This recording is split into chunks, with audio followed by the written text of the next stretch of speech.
Hi everyone, welcome to PrepSource. I will discuss about the Union Territories of India. आज के इस lecture में हम बातें करेंगे भारत के केंद्र शासित प्रदेश क्या हैं, उनके फंक्शंस क्या हैं और उनकी प्रोसीडिंग्स क्या होती है एडमिनिस्ट्रेटर्स की, वो सारी बातें हम इसमें डिस्कस करेंगे। ओके, चलिए लेट स्टार्ट। Union territories.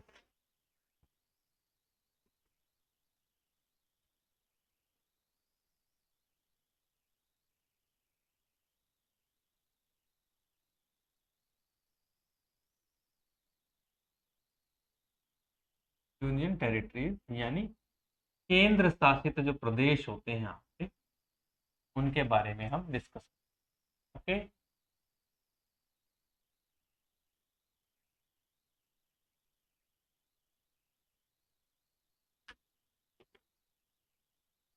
तो फर्स्टली हम जानेंगे कि आपकी जो यूनियन टेरिटरी जो होती हैं, यानी केंद्र शासित प्रदेश जो होते हैं, वो होते क्या हैं, उनको हम डिफाइन कैसे करते हैं। कॉन्स्टिट्यूशन में कहाँ पे यूनियन टेरिटरीज के बारे में प्रोविजंस हैं, कहाँ से स्टार्ट होता है union territories. According to the articles we have three types of territories in India, यानी भारत में तीन प्रकार के जो क्षेत्र होते हैं, जो प्रदेश होते हैं, उनको हम देखते हैं। तो सबसे पहले हम जानने का प्रयास करते हैं आर्टिकल आर्टिकल 1 क्या डिफाइन करता है। तो आर्टिकल 1 क्या कहता है? अकॉर्डिंग टू द आर्टिकल 1 यानी अनुच्छेद 1 के अनुसार, जो आपकी इंडियन टेरिटरी होती है, यानी भारतीय जो भूभाग होता है,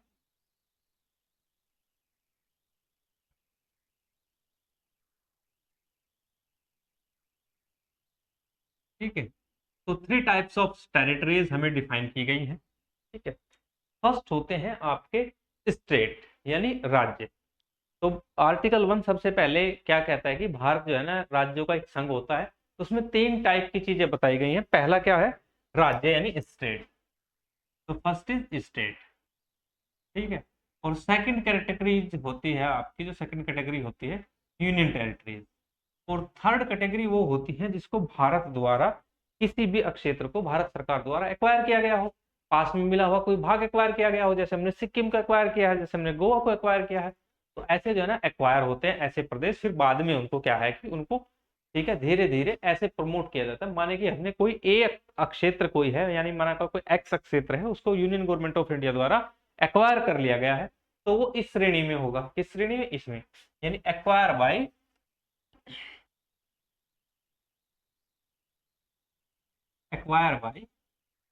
गवर्नमेंट ऑफ इंडिया।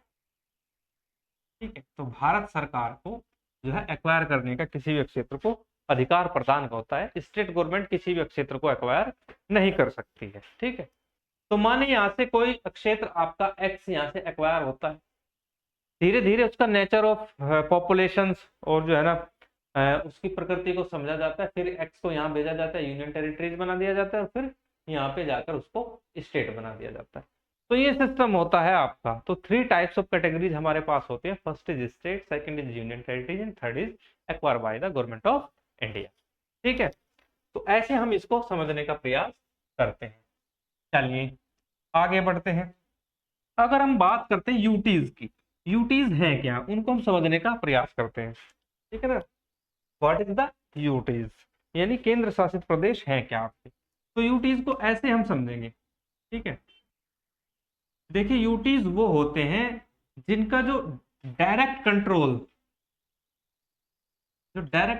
होता है, किस चीज का कंट्रोल? एडमिनिस्ट्रेशन का। एडमिनिस्ट्रेशन का जो कंट्रोल होता है, वो किसके हाथ में होता है? यूनियन गवर्नमेंट के हाथ में। तो भारत सरकार जो होती है, भारत सरकार के हाथ में जिसका डायरेक्ट कंट्रोल होता है, वो क्या होता है? आपका यूनियन टेरिटरीज होते हैं। स्टेट जो होता है, स्टेट पर डायरेक्ट कंट्रोल भारत सरकार का, यूनियन गवर्नमेंट का नहीं होता है। स्टेट की अपनी जो है ना ऑटोनोमस गवर्नमेंट होती है, दैट इज स्टेट गवर्नमेंट। माने कि जैसे आप उत्तर प्रदेश या हरियाणा या पंजाब या महाराष्ट्र, जितने भी आपके जो है ना कंप्लीट स्टेट है, उनमें देखते हैं उनकी अपनी जो है ना सेल्फ गवर्नमेंट होती है। ठीक है, सेल्फ गवर्नमेंट सिस्टम इनके पास होता है, डायरेक्ट कंट्रोल नहीं होता। लेकिन यूटीज पर क्या होता है कि यूटीज की सेल्फ गवर्नमेंट नहीं होती है, इन पर डायरेक्ट कंट्रोल किसका होता है? आपका यूनियन गवर्नमेंट का डायरेक्ट कंट्रोल होता है। तो इनको हम क्या कहते हैं? यूटीज कहते हैं। ठीक है, अब इनका प्रशासन चलाता कौन है, एडमिनिस्ट्रेट कौन करता है इनको, एडमिनिस्ट्रेशन चलाता कौन है, उसके बारे में अगर हम बात करते हैं तो the union territories administered by the lieutenant governor और एडमिनिस्ट्रेटर। तो चलिए अब हम बात कर लेते हैं एडमिनिस्ट्रेशन की।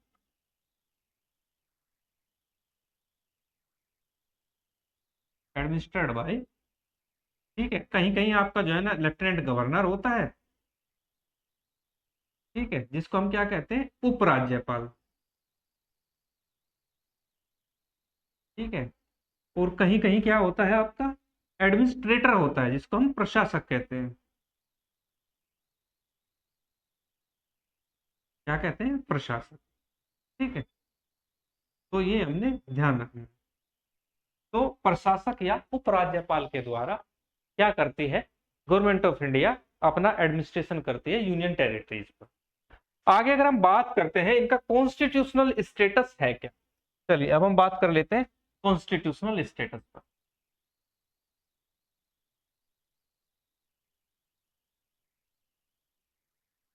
कॉन्स्टिट्यूशनल स्टेटस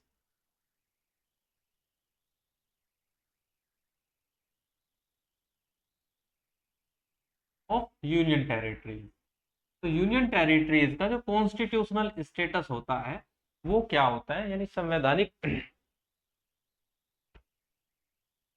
स्थायित्व क्या है। तो इसकी संवैधानिकता की बात करें तो यूनियन टेरिटरी जो है आपका, ये पार्ट जो है आपका 8 में आता है, यानी 8वें भाग में,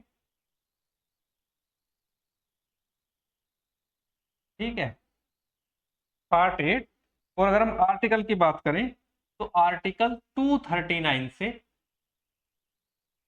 241 तक जो है डिफाइन किया गया है आपका यूनियन टेरिटरीज को। आर्टिकल 239 से 241 तक आपका क्या किया गया है, यूनियन टेरिटरीज को डिफाइन किया गया है, ठीक है। तो चलिए आगे बात करते हैं। अगर हम बात करें, आपका एक यूनियन टेरिटरीज है दिल्ली, दिल्ली यूनियन टेरिटरीज, ठीक है।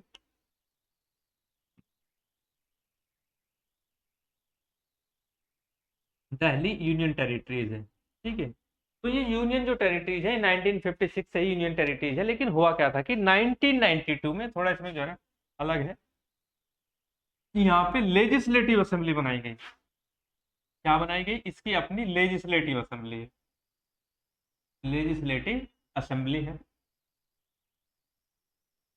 यानी क्या है, विधानसभा है, जिनकी संख्या 70 है। तो 70 विधानसभा वाला यूनियन टेरिटरी है आपका दिल्ली, जो 1992 में आर्टिकल 2239 ए एक जो है नया ऐड किया गया था कॉन्स्टिट्यूशन में, दिल्ली को क्या बनाया गया, लेजिस्लेटिव असेंबली बनाया गया, ठीक है। और Delhi is the one of union territories, ठीक है ना, which who have a own high courts. तो दिल्ली जो है, दिल्ली का अपना ओन हाई कोर्ट्स है। तो हाई कोर्ट्स की बात करें तो इसका अपना हाई कोर्ट्स है, that is Delhi high court.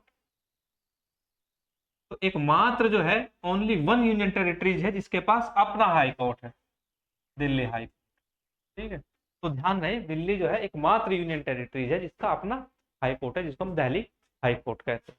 इसी तरह जो आपका जो है ना पुदुचेरी भी है, जो पुदुचेरी है ये भी विधानसभा वाला यूनियन टेरिटरी है। और जो पुदुचेरी है इसको जो है 1963 में इसकी अपनी लेजिस्लेटिव असेंबली बनाई गई, अपनी क्या बनाई गई, लेजिस्लेटिव असेंबली बनाई गई, और इसमें 33 जो है सीट्स हैं लेजिस्लेटिव असेंबली के। बट इसका अपना जो हाई कोर्ट नहीं है, ओन हाई कोर्ट नहीं है, जो पुदुचेरी है आपका, वो जो है under the jurisdiction of Madras high court आता है। तो मद्रास हाई कोर्ट के जुरिडिक्शन में आपका आता है, ठीक है, ये आपने ध्यान रखना है। तो मद्रास हाई कोर्ट के अंडर जो है आपका यूनियन टेरिटरी आता है पुदुचेरी, और इसकी अपनी जो है लेजिस्लेटिव असेंबली है, ये आपको ध्यान रखना। अब हम बात करते हैं अपॉइंटमेंट्स की, कि इनके जो एडमिनिस्ट्रेटर या लेफ्टिनेंट गवर्नर है, इनके अपॉइंटमेंट्स कौन करता है। चलिए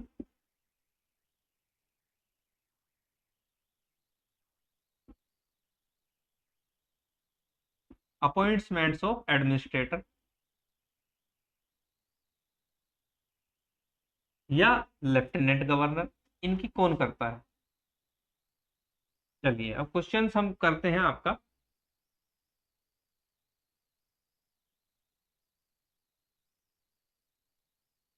देखिए जो इनकी अपॉइंटमेंट्स होती है, अपॉइंटमेंट्स ऑफ एडमिनिस्ट्रेटर या लेफ्टिनेंट गवर्नर की, ठीक है। इनकी अगर हम नियुक्ति की बात करें तो नियुक्ति कौन करेगा? वो प्रेसिडेंट करेगा। तो यहाँ आपने ध्यान रखना है, तो लेफ्टिनेंट गवर्नर या इनकी जो नियुक्ति कौन करता है? प्रेसिडेंट ऑफ इंडिया करता है। प्रेसिडेंट ऑफ इंडिया, ये आपने ध्यान रखना है, भारत के राष्ट्रपति जो है इनकी नियुक्ति करते हैं, ये आपने ध्यान रखना है। चलिए, तो ये अपॉइंटमेंट थी एडमिनिस्ट्रेटर की। यूनियन टेरिटरीज के बारे में हमने थोड़ा लेखा जोखा कर लिया। अब हम एक एक करके यूनियन टेरिटरीज को डिफाइन करते हैं। कौन सी यूनियन टेरिटरीज किस समय बनी, कौन सी उसकी कैपिटल सिटी है और किस ज्यूरिडिक्शन में वो हाई कोर्ट्स में आता है। तो चलिए स्टार्ट करते हैं।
Okay, let me start. तो सबसे पहले बात करते हैं हम यूटीज की, कि यूटीज का नाम क्या है, यूटीज नेम।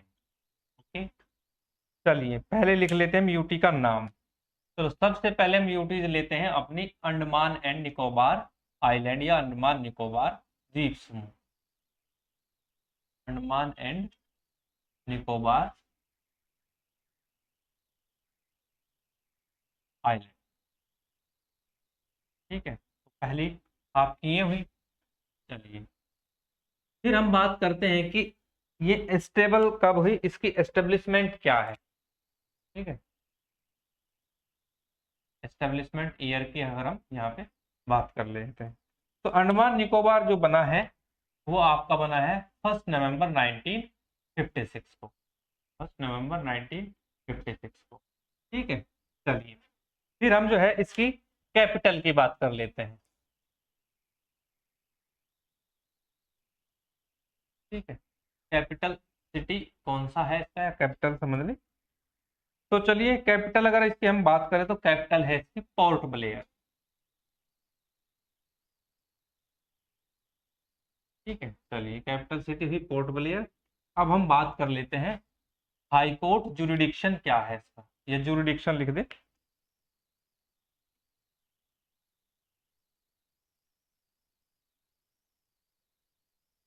ठीक है, तो जुरिडिक्शन की अगर हम बात करें तो ये आता है आपका कैलकाटा हाई कोर्ट के।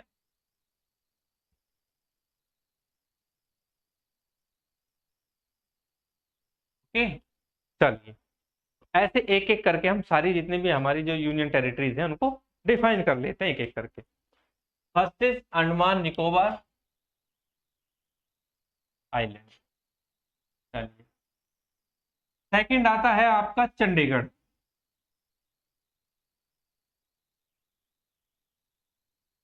अगर इसकी हम एस्टेब्लिशमेंट ईयर की बात करें तो ये बनता है आपका 1 नवंबर 1966 को, 1966 को। और कैपिटल इसकी खुद ही है चंडीगढ़, ठीक है। हाई कोर्ट की बात करें तो Punjab and Haryana high court, Punjab and Haryana high court. ठीक है, चलिए नेक्स्ट चलते हैं। Third is Daman and sorry Dadra and Nagar Haveli,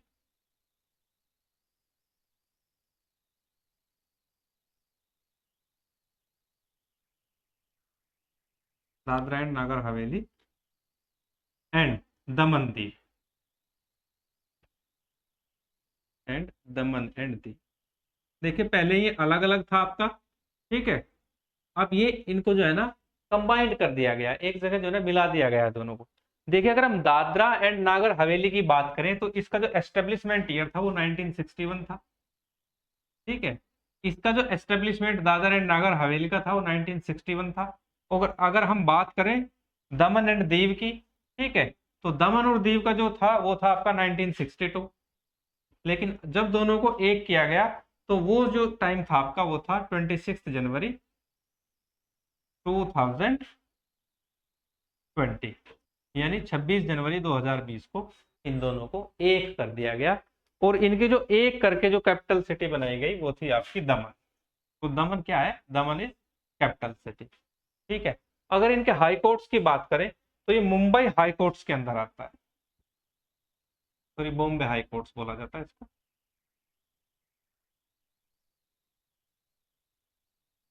Bombay high.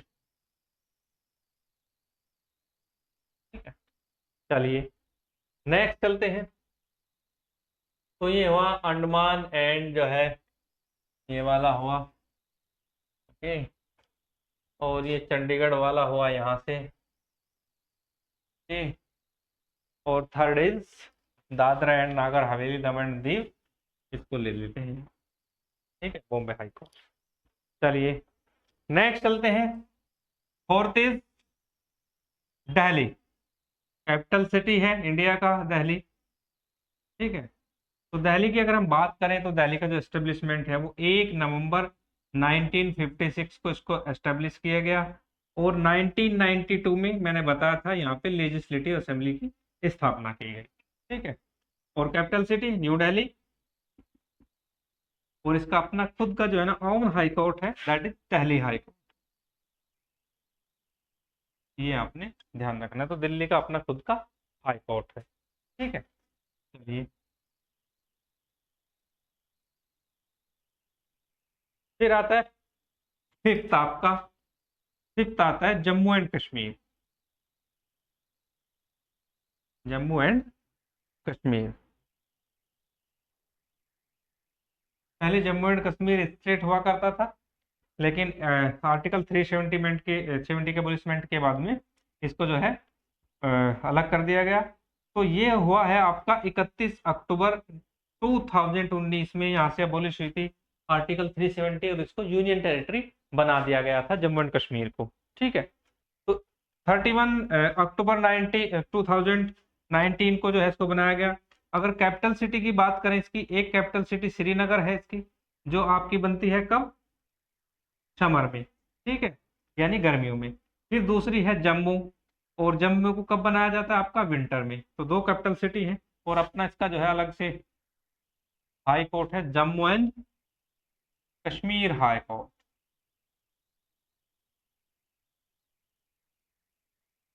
ठीक है, Jammu and Kashmir high court. फिर नेक्स्ट आता है आपका, नेक्स्ट आता है सिक्स्थ लद्दाख यूनियन टेरिटरी। तो लद्दाख पहले पार्ट था जम्मू एंड कश्मीर का। ठीक है, और ये भी फॉर्म 31 अक्टूबर 2019 यानी 2019 को बना है।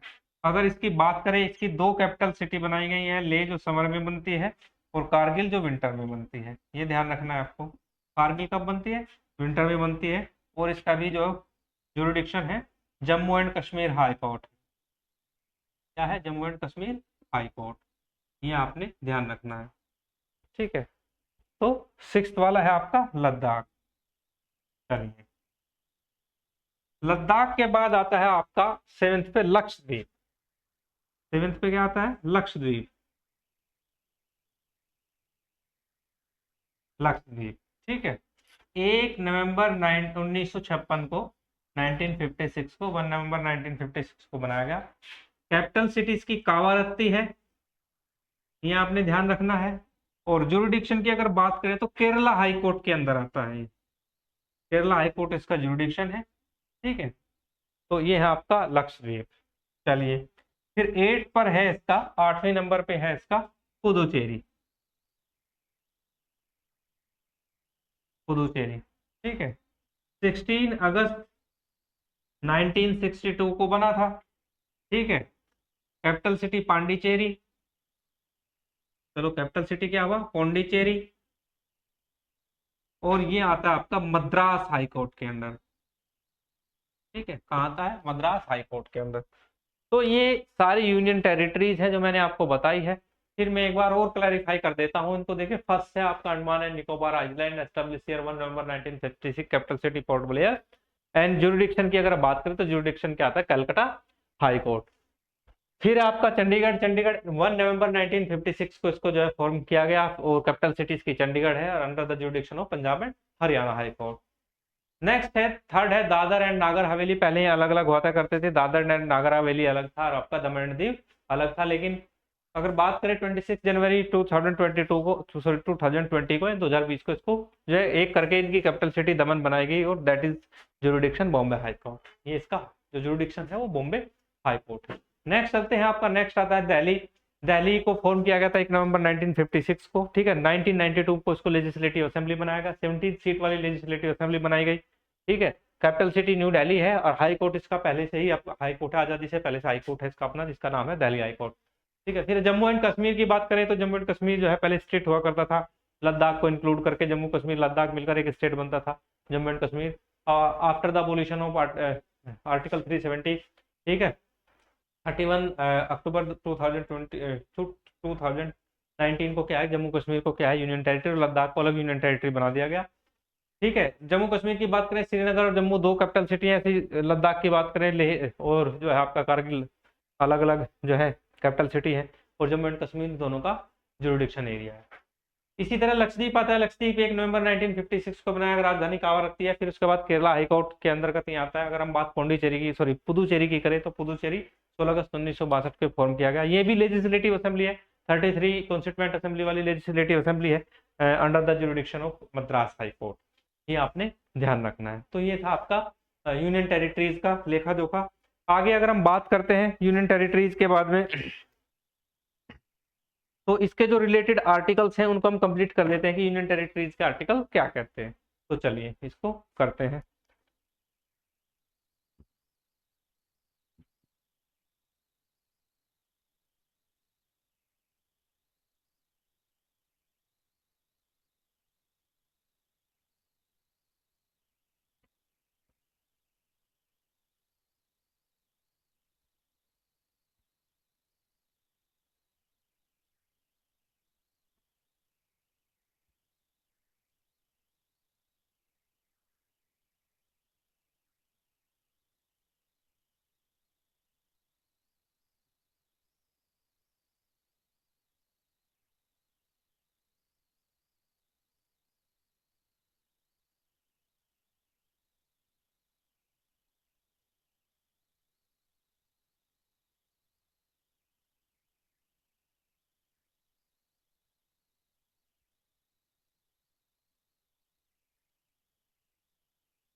तो अभी हम बात करते हैं जो रिलेटेड आर्टिकल्स हैं यूनियन टेरिटरीज थे, उनको हम यहाँ पे जो है एक एक करके डिफाइन कर लेते हैं, जिससे संबंधित अनुच्छेद जितने भी हैं। तो सबसे पहले हम बात करते हैं आर्टिकल 239।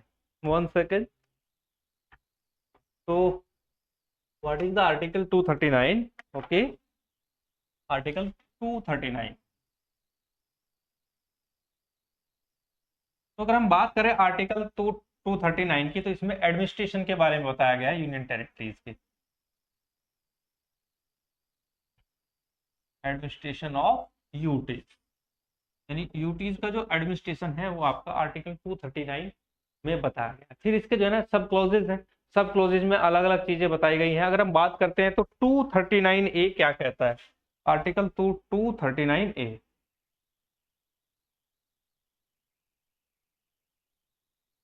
239A सब क्लोज है, ठीक है। तो इसमें आपका जो है ना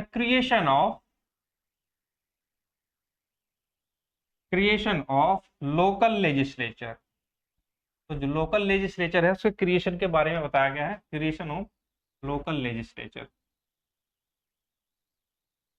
ठीक है। जो आपका स्थानीय विधान मंडल है उसके बारे में बताया गया है। तो स्थानीय विधानमंडल का क्रिएशन कैसे किया जाता है, सारे फंक्शंस वगैरह जो है आपको आर्टिकल 239A में मिलेंगे। और साथ ही इसमें बताया गया है कि और काउंसिल ऑफ मिनिस्टर्स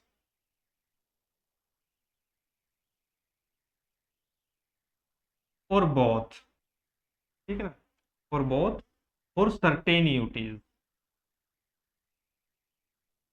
जो सर्टेन यूटीज हैं उनके जो है ना लेजिस्लेचर का क्रिएशन, काउंसिल ऑफ मिनिस्टर्स या दोनों के बारे में इसमें उपबंध दिए गए हैं। इसी को बेस मानते हुए जो है ना दिल्ली को आपका क्या बनाया गया था, लेजिस्लेटिव असेंबली बनाया गया था, और उसके लिए एक आर्टिकल नया ऐड किया गया, दैट इज आर्टिकल 239A। क्या ऐड किया गया, आर्टिकल 239A, और उसका एक और क्लेज ए इसमें ऐड किया गया। तो इसमें क्या है, special provisions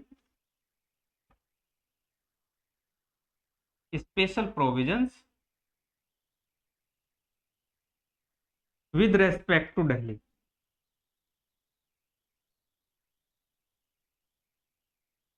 with respect to Delhi. तो इसमें जो है स्पेशल प्रोविजंस बताए गए हैं, हाँ, ठीक है। नेक्स्ट है आपका आर्टिकल 239A और उसके बाद बी। तो नेक्स्ट आर्टिकल 239A सब क्लोज ए और उसका भी सब क्लोज बी, ठीक है। जैसे यहाँ ए है, यहाँ पे ए बी है, ठीक है। तो यहाँ पे क्या कहता है, ये बताता है आपका प्रोविजन इन केस ऑफ, ठीक है, provision in case of constitutional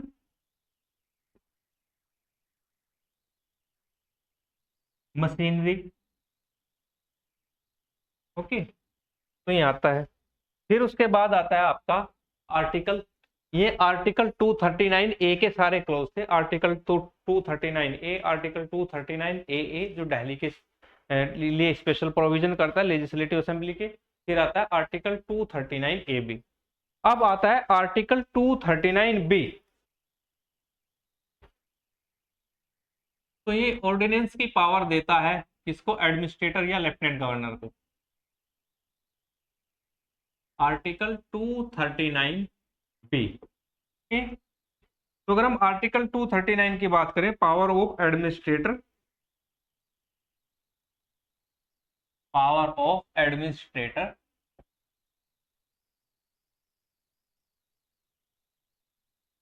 administrator, administrator माने जो प्रशासक होता है यूनियन टेरिटरीज का, उसकी पावर्स को डिफाइन किया गया है। और कौन सी पावर को डिफाइन किया गया, ऑर्डिनेंस वाले को, प्रमलगेट ऑर्डिनेंस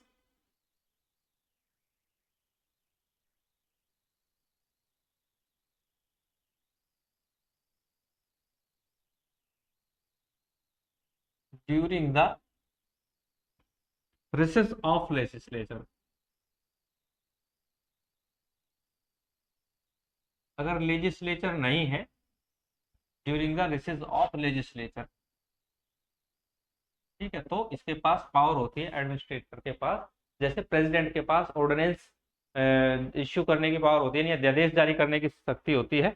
इसी तरह प्रोमलगेट ऑर्डिनेंस प्रोमलगेट करने की पावर्स होती है आपके एडमिनिस्ट्रेटर और लेफ्टिनेंट गवर्नर के पास में in the case of process of legislature. ठीक है, फिर उसके बाद आता है आर्टिकल 240। आर्टिकल 240 यानी 240 क्या कहता है? ये कहता है power of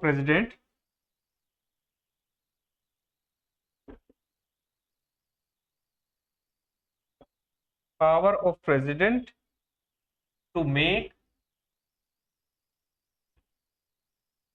power of president to make regulation for certain uses।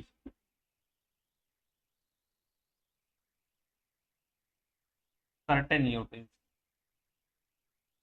तो क्या होता है, प्रेसिडेंट के पास पावर होती है किसी सर्टेन ड्यूटीज के बारे में उपबंध बनाने की जो है शक्ति होती है। कोई भी उपबंध या रेगुलेशन बना सकता है, कौन? प्रेसिडेंट बना सकता है। ठीक है, तो ये था। इसके बाद एक आर्टिकल और था कॉन्स्टिट्यूशन में जो अब नहीं है, आर्टिकल 241 मैंने लिखा है 241 तक। तो ये जो कुर्ग स्टेट था उसके बारे में था। ठीक है, इसको क्या है, रिपील कर दिया गया है। ठीक है, यानी इसको हटा दिया गया, निरसित कर दिया गया। तो गाइस ये था आपका यूनियन टेरिटरीज के बारे में पूरा लेखा जोखा। मैंने यूनियन टेरिटरीज आपका पूरा कंप्लीट करा दिया गया है। नेक्स्ट लेक्चर में आएंगे हम इसके जो है ना क्वेश्चन आंसर के साथ में। आज के लिए इतना ही। Thank you.